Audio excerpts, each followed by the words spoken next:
zmene, zamyslieť sa nad tým, či to nie je naopak, že tam ten problém bol, pretože tam zlyhal ten štát a tá anarchia mohla byť v tom období, alebo kvázi anarchia, krokom správnym. Že ako sa vy na toto pozeráte?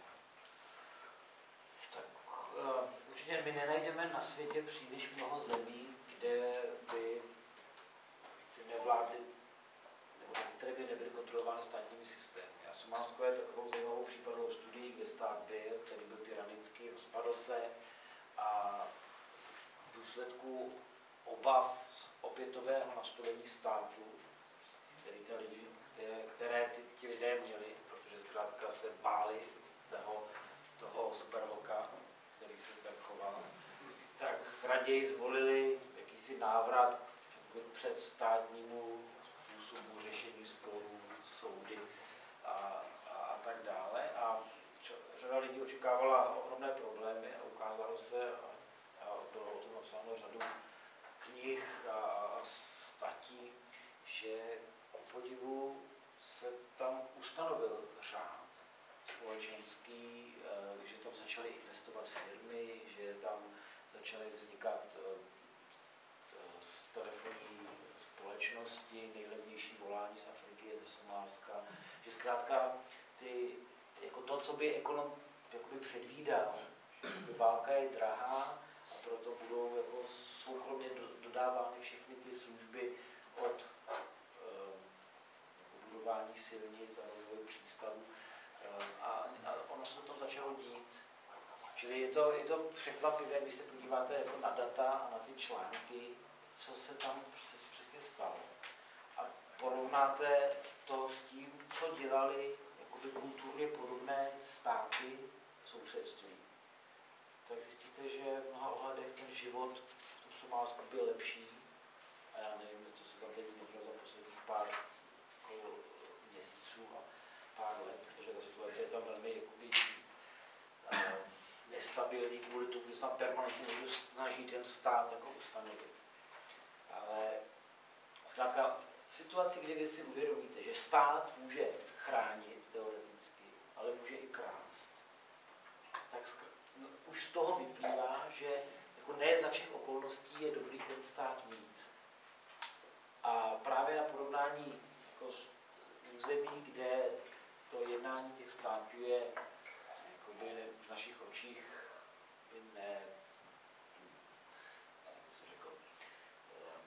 jako velmi drakonické, že ty státy jsou opravdu jenom nástroje na kontrolu, na tu moc a nástroj k získání majetku, zneužití práva.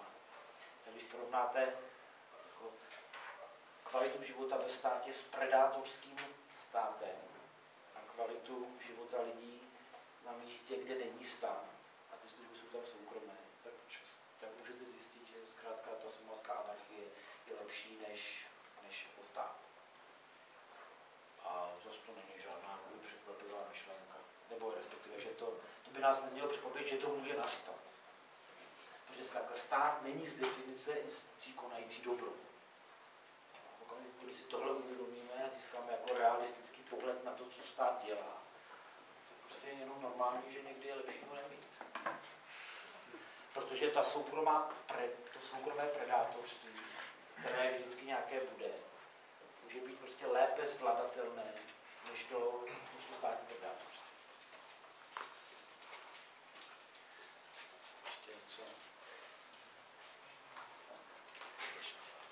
Ako by ste zabránili tomu, aby vznikali nejaké také elitné skupiny? Lebo podľa mňa, nie som pesimistický, ale Slováci podľa mňa majú tendenciu vyvyšovať sa nad nimi, proste tá korupcia funguje všetko. Ako by ste zabránili tomu, že ja si vytvorím nejakú vlastnú firmu, nejaký kvázi súd a všetci moji rodiny, príslušníci budú zahojení na celý život a môžu si kradnúť, môžu robiť čo chcú, lebo sú v tej mojej firme a proste ja im to odpustím a prepáčim všetko a nebudem ich nejak stíhať. Myslíte, že to bude horší než dneska? Zase v okamžiku, kdyby existovalo něco, co by mělo na dveřích napsáno soud, a při jakémkoliv sporu by to rozhodovalo ve váš prospěch, tak to není žádný soud, to je prostě součást vaší jako násilné struktury, které si píšete na dveře různý cedulky. Jak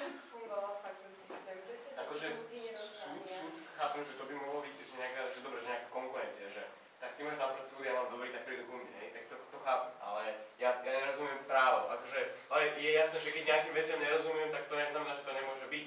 Hej, len ja si neviem predstaviť, že ako ja si právny systém vyberiem, alebo ako môžu mať konkurenčné právne systémy, alebo niečo, čo môže byť súkromné právo a môže to konkurovať inému a ja si to vyberiem. U obchodního práva se to bez problémů. Aj v súčasnosti funguje náš občiansky zákonník, obchodný zákonník. Zmluvu podpíšeme podľa občianskeho alebo podľa obchodného zákonníka. Vedľa seba dva.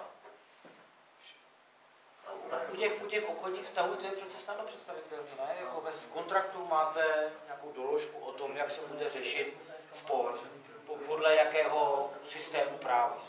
Jako v mezinárodním obchodě je to úplně běžné, ty rozhodčí doložky, to je jakoby obdobná věc lokální. Čili já myslím, že tady to vůbec to nemusíme snad ani řešit, protože to se běžně děje, jenom to možná tak neříkáme, nebo si to neuvědomujeme.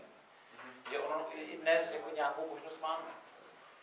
A de facto jakoukoliv činnost, kterou my máme smluvně upravenou, ať už je to zaměstnávání někoho nebo obchodování s někým, tak prostě součástí té smlouvy je, jak se řeší situace XY. Komplikovanější je to u věcí jako neobchodní.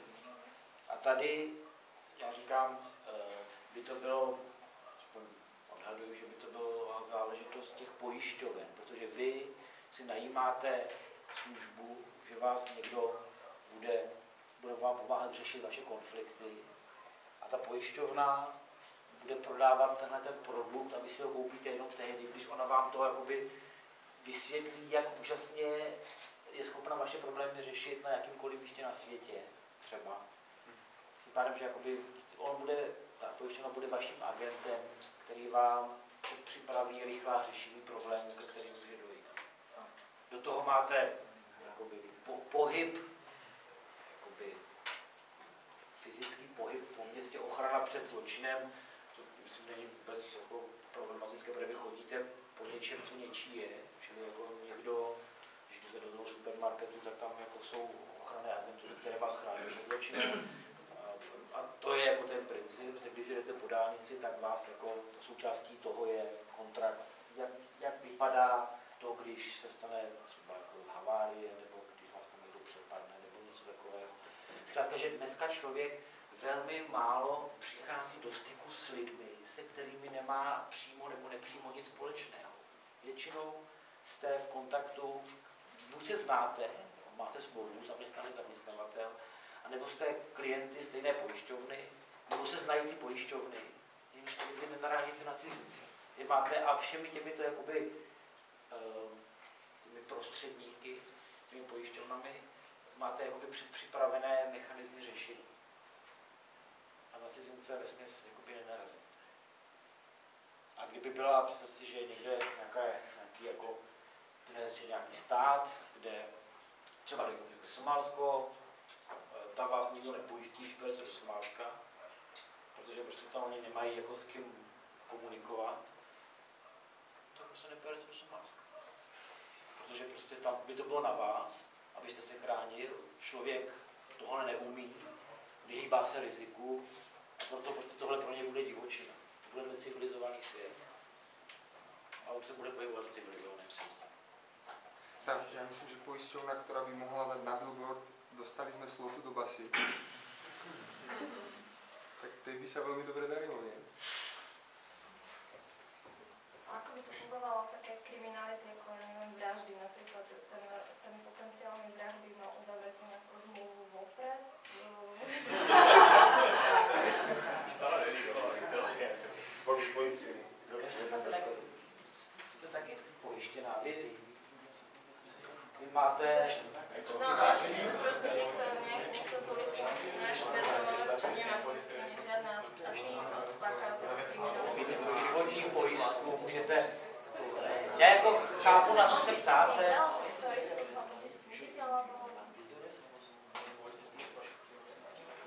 Vy jste většinou klientem někoho, který součástí... A ja ako poškodená vlastne... Vy máte agenta, který vás zastupuje, když se vám něco stane.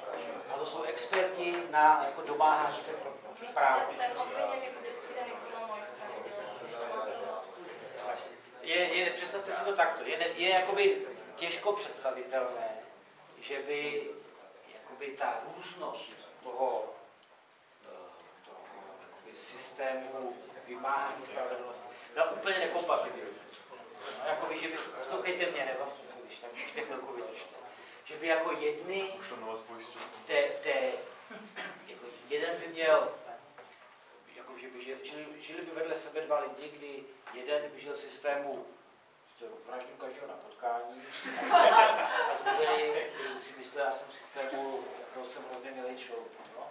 A teď v okamžiku, kdy jako mám spor, jdu ke svému soudu a ten rozhodne pro mě, protože já jsem se zaplatil, tak to přece jako, to nedává vůbec smysl.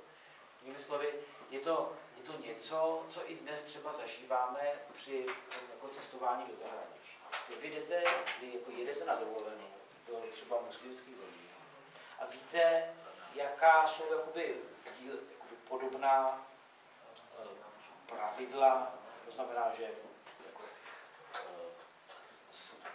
v okamžiku, kdyby tam došlo k útoku na vás, tak jako ten soud bude rozhodovat, bude chránit váš život a vaše zdraví. Že se zkrátka bude konvergovat ten systém toho rozhodování k něčemu, co můžeme nazvat nějakým jakoby přirozenými právy, jako základní pravidla soužití vedle sebe. Aby to šlo, tak se nezabijíme a nekrademe se. A jestli chodíme jako odhalení nebo jako neodhalení ženy, tak tohle už jako je věc, která může se lišit, to znamená, když jako někam jedete, tak tam jako se nebude, do té muslimské země to nebude takový vizitní, protože byste se dostali do problému a soud by rozhodl ve váš neprospěch. Čili, že budou nacházeny, třeba Rothbard tomu říká, že bude nějaký základní zákoník, prostě nějaká základní elementární pravidla, což myslím, že by konvergovalo k tomu, čemu se říká přirozené právo. To, aby lidi mohli žít vedle sebe, tak to budou ty soudy sdílet, ale zároveň se budou lišit jako ve spoustě věcí a podle toho si je budou jako lidi vybírat. Zase, jako, mě to baví o tom se diskutovat, jenom je to komplikované z toho důvodu, že my žijeme v systému, který se tomu podobá jenom v některých částech. A my se jakoby těžko představujeme některé typy problémy, ale jsou o tom rozepsané texty a argumenty, čímž nechci jakoby umlčet tu diskusi, jenom abyste neměli pocit, že jsem si to tady vymyslel, aby byl zajímavý jako na konci přednášky.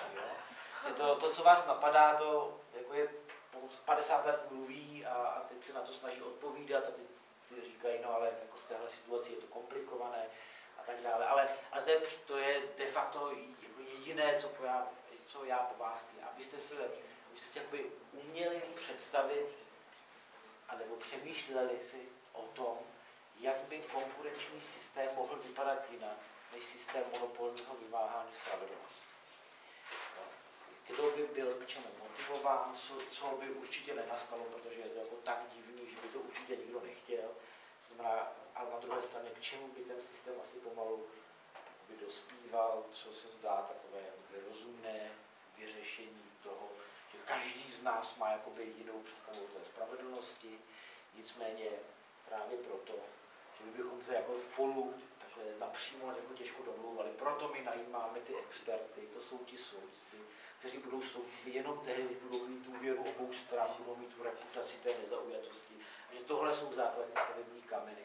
A obdobně jako ty exekutivní, ty obranné bezpečnostní agentury, ty zase mají tendenci jako budovat dobrou pověst, mají tendenci mít spolu nějaké dohody, aby zbytečně nepřicházeli do konfliktů, protože konflikt je drahý a oni nemohou jak si tu